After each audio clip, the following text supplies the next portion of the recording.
Former board member of Pakatan, Corain Driscoll, speaks a bit on the documentary that aired last week and the St. Augustine Bridge file.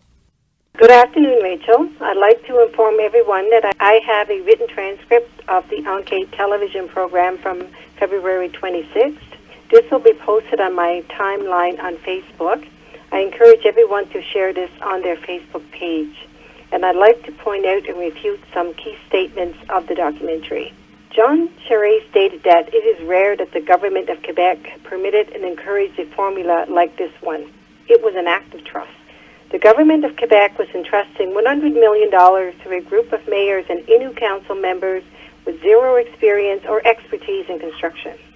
Hence the formation of Pakatan, a non-profit organization that will put in place the construction of a road that is secure and acceptable by the MTQ, and in a norm that will permit the building to go faster than if it was done by the government of Quebec.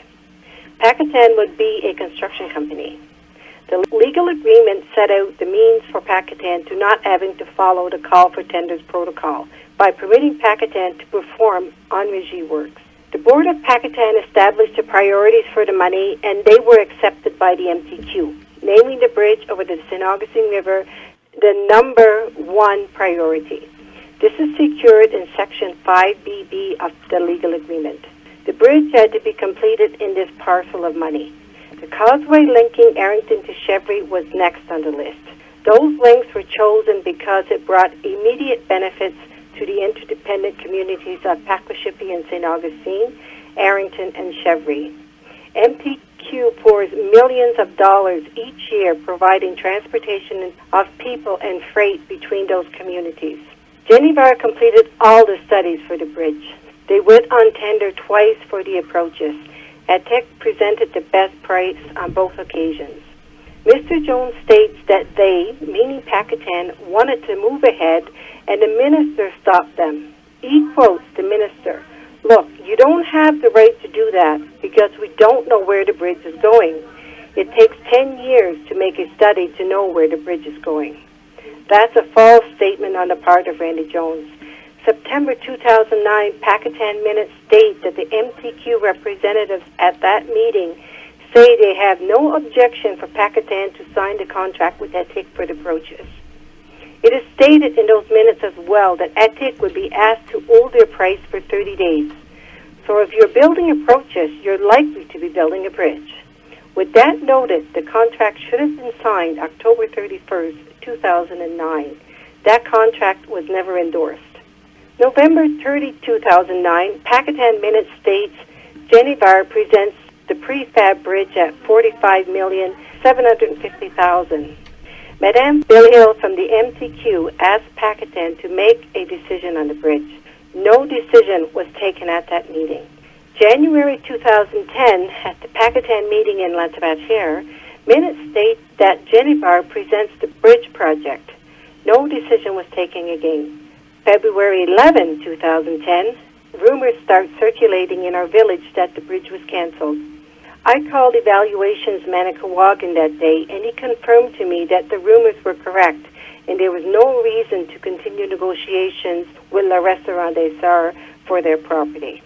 February 18, 2010, Randy Jones attends a meeting in Quebec along with the new General Director of Pakatan.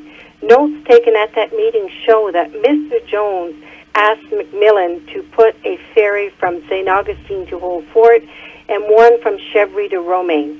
This contradicted the mandate of Pakatan. He also asked the minister to make an adjustment to the entente concerning the St. Augustine River Bridge. March 9, 2010, Municipality of Bromacatna passes a resolution for the MTQ to put in place a ferry from St. Augustine to Old Fort and Arrington/Chevry to Romaine, and that the MTQ take over the bridge file. Most interesting is that Mr. Jones was not present at that meeting.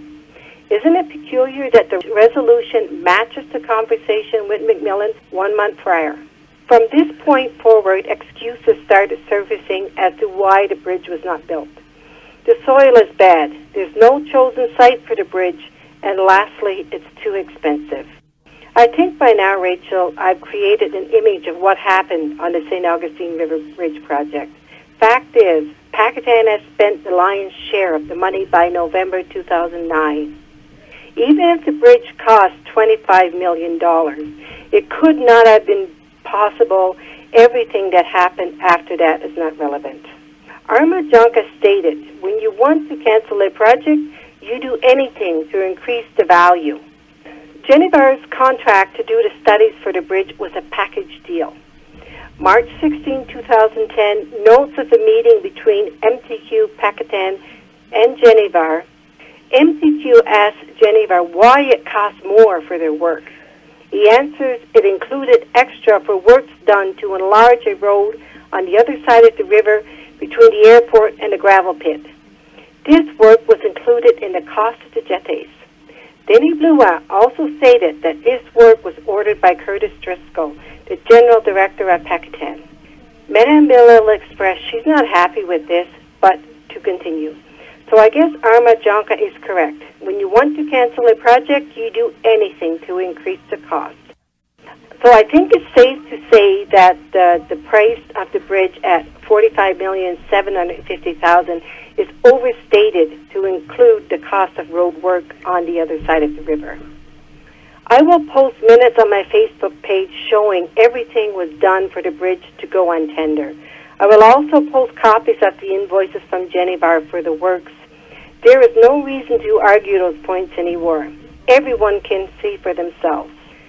The organization had many problems, Rachel. The St. Augustine River Bridge was just one. There was $1 million error in the financial statement since 2007. In the beginning, Pakatan was advanced $1 million to move the company forward. This was never set up as an advance on the balance sheet as a liability. It was expensed. This was only pointed out to the board by the accountant in 2013. So in 2013, when MTQ decided to close Pakatan, it was quite a shock to board members, myself included, as well as the general director, that we owed MTQ $1 million. It was never recorded on any balance sheet of the audited financials. MTQ knew that because each year they received copies of the financial statements as well. The legal agreement stated that Pakatan could do en-régie works. It never obtained a contractor's permit. Their first contracts with GIDC violated the en-régie clause of the agreement. MTQ pointed this out in 2007, but permitted continuance anyway. The board was not approving payments to suppliers. The accountant points out that the general director, Corain Driscoll, was not having his expense approved by anyone. The list goes on and on, Rachel. I will end with a response to Mr. Jones' statement that we will see ice and hell before having a road on the Lower North Shore. It's a real shame because we had it. For me, it was more than a shame. I think it's a crime against the people of the Lower North Shore. Well, let's put the blame where it lies, Mr. Jones. You were the president of Pakatan. It was your duty to see that the agreement was fulfilled. This would have encouraged the Quebec government to invest more in our region. You can rant and rave and point your finger at the MTQ. In the end, the result is the same. If you dance with the devil for whatever reason, you still dance with the devil. I commend Ann Panasak for her persistence with this story. She's been researching since 2010 information on Pakatan. As fate would have it, we connected July of last year. What can I say? She nailed it.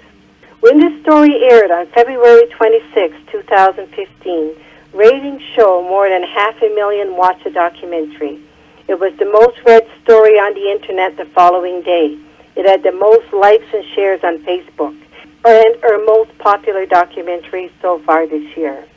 Since the story aired, the CAC is calling for an independent investigation into this fiasco, and the PQ has publicly stated that they support Route 138. It's been a long 5 years for Glenn and myself. We both put in countless hours of work to get to this point. We both agree, in spite of all the harassment and intimidation, it was all worthwhile. If it means seeing Route 138 and development to our region, we can both suck up what has happened to us and move forward. With that being said, I wish to thank everyone on behalf of both of us for your continued support throughout all of this. It gave us the courage we needed each time we were knocked down. Don't be uneasy and think this is the end. Our work on this file will be complete when an inquiry is done and everyone is held accountable for their actions.